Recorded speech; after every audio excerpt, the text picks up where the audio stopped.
Okay, so I'm in the field with the variable rate irrigation system, and this is the nozzles we use to apply water. These nozzles are on 5-foot centers, and the water's coming out of the bottom.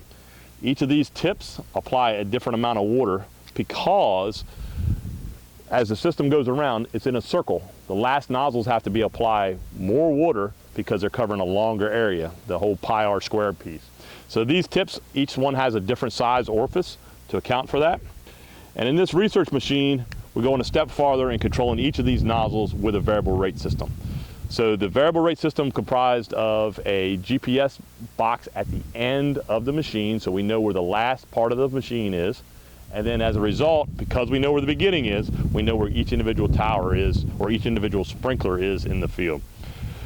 So the computer is saying this sprinkler should be on to irrigate a particular plot. So above this sprinkler, there's a red hose that goes up to a black gooseneck, and that's tied into a solenoid valve. That solenoid valve is what turns the water on and off depending on the location in the field. It's pulsing as it goes around.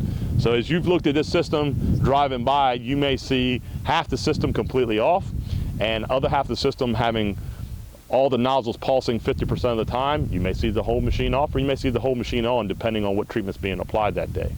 And all that information is coming from a white box up above that is wirelessly talking to our main panel to get the data back and forth to say, nozzle number 150, you need to be on at a 50% rate, and nozzle number 15, you need to be off all the time.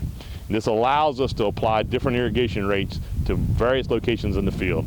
We classify this field to 5 different gradients, so basically the wettest ground all the way to the driest ground, and we make sure each treatment is applied in each of those 5 tiers. We want to make sure that no one treatment gets put in the best soil all the time, so we're randomizing that across all soil types. And to do that randomization, to classify our soils, we're using Order 2 soil surveys, we're using photographs and aerial images from the past about 15 years.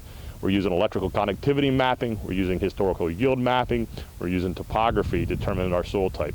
And that's something that I see going forward, farmers are going to start to use to apply water very specifically to parts of the field. And we're trying to develop the recommendations both for variable rate irrigation and for general irrigation as to when things should be triggered and how much.